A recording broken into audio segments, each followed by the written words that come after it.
Friday, March 7th.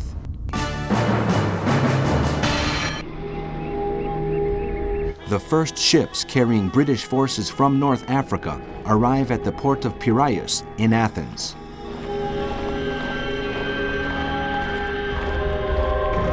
In Cairo, in Egypt, South African Prime Minister Marshal Jan Smuts, the man put forward to substitute Churchill in the event of his death or incapacity, meets Foreign Secretary Anthony Eden and General John Dill to analyze the situation in East Africa.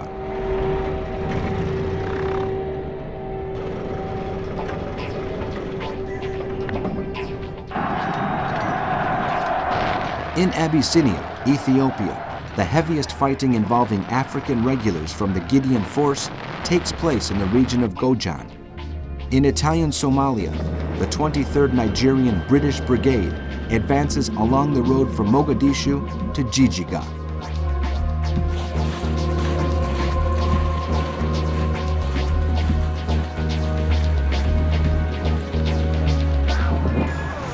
In the United States, the Senate admits that American troops could be sent to Europe. In the Sea War, the cruiser Bismarck steams along the Kiel Canal for the last time.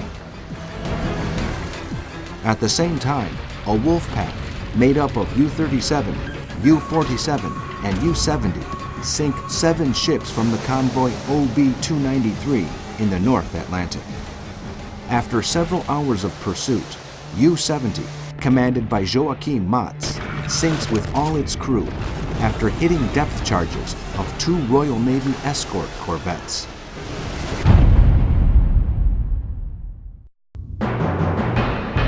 Saturday, March 8th.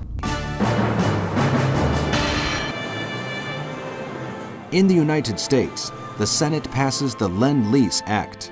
It will enable Britain and Greece to get military equipment from America.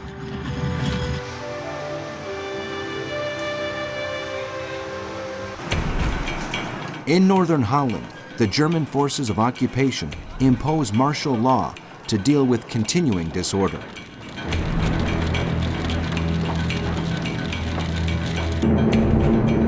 London is once again heavily bombed by Luftwaffe planes.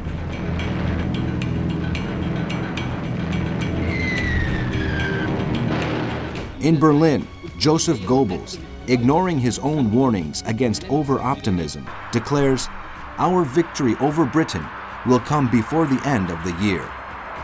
At the same time, Hitler proposes to give the Greek government an ultimatum: sign a peace deal with Italy and break off diplomatic relations with Britain.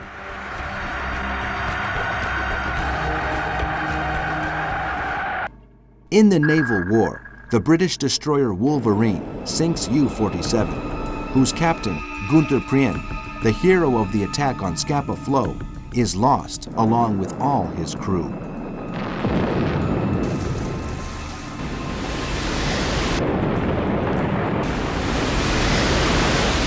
The British Admiralty announces the loss of ships Ramil and Cotters. Meanwhile, U-105, commanded by George Schuwe, sinks the Harmodius, while U-124, commanded by Wilhelm Schultz, sinks the Hindpool, the Lahore, the Nardana, and the Teelbank from convoy SL-67.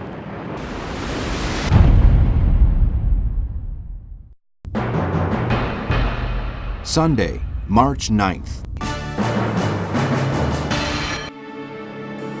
In the Battle of Britain, despite the bad weather, severe waves of Luftwaffe aircraft bombed London and the shipyards of Plymouth.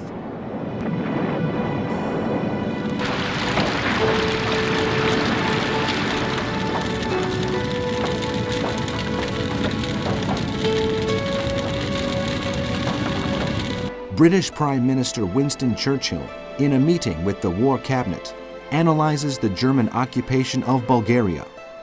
With this action, Hitler's troops have within reach all the strategic points of the Balkans, as well as the Bosphorus Strait, which divides the city of Istanbul, the Dardanelles, which separate Europe and Asia, and Salonika, which is one of the major ports of the Aegean. Strategically, This represents a significant achievement for Hitler in the region.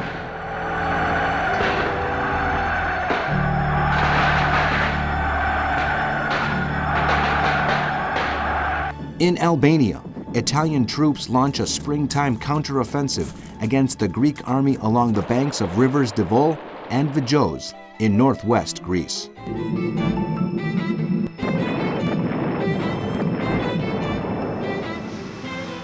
In the United States, following the passing of the Lend-Lease Act, the American government prepares to ship war material and long-range bombers to Great Britain, worth $500 million. President Roosevelt is also expected to announce the sending of another group of destroyers.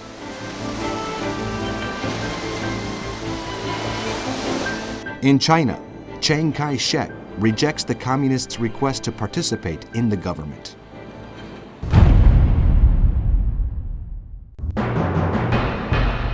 Monday, March 10th.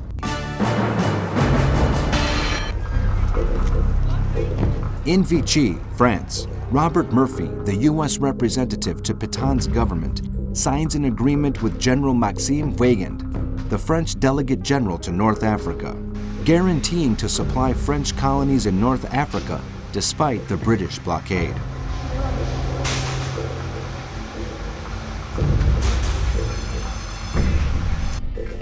The French leaders also asked the United States to urgently provide them with several million tons of wheat.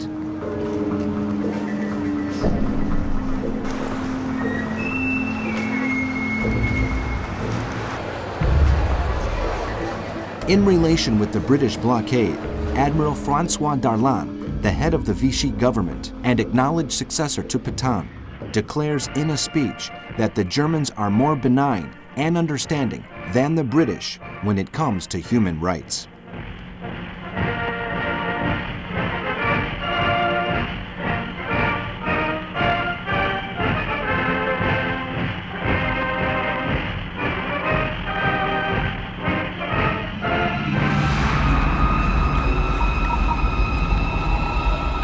From London, Winston Churchill replies to Darlan by saying that Britain would not hesitate to help France under normal circumstances, but helping France under German occupation would be helping Hitler.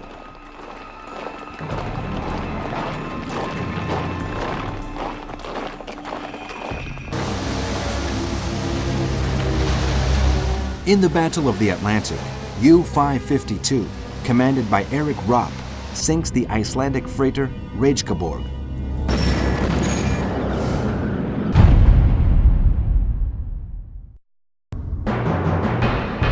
Tuesday, March 11th.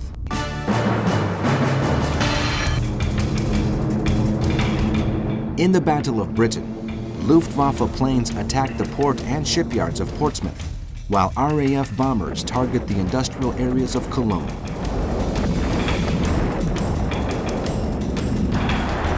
In different cities across Yugoslavia, riots break out following demonstrations against Germany and Italy.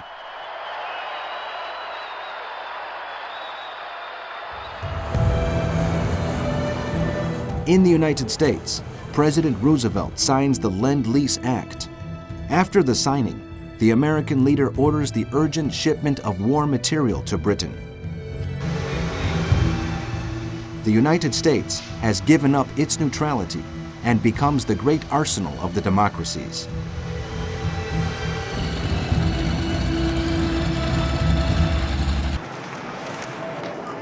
In the Far East, with Japanese mediation, the governments of Thailand and Indochina sign a definitive peace treaty.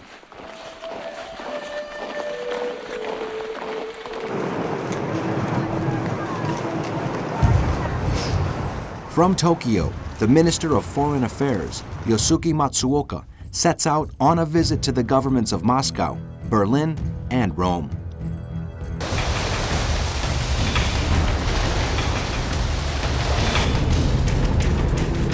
In the Sea War, U-106, captained by Jürgen Osten, sinks the British merchant ship Memnon, while U-74, commanded by Eitel Kerntraut, sinks the Icelandic vessel Frodi.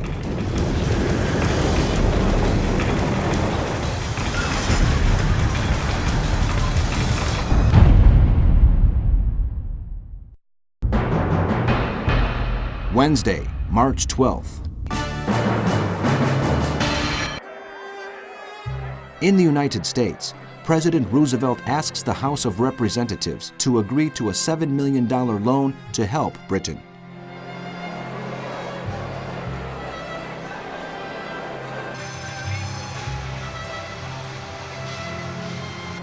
Luftwaffe bombers pound Glasgow and Liverpool. Meanwhile, the RAF focuses its attacks against the naval base at Kiel in northern Germany.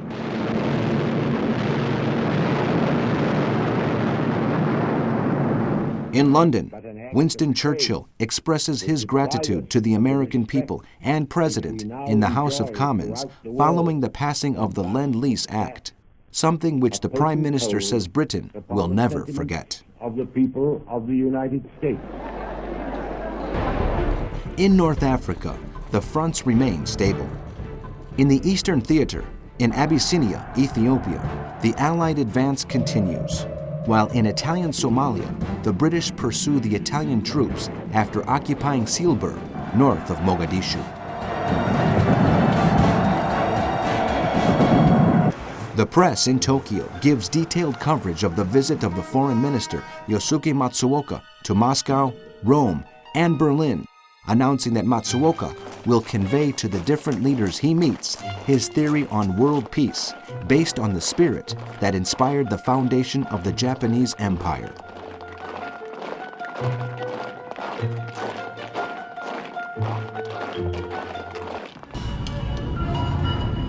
In the Sea War, U-37, commanded by Asmus Clausen, sinks the Icelandic freighter Pertusi.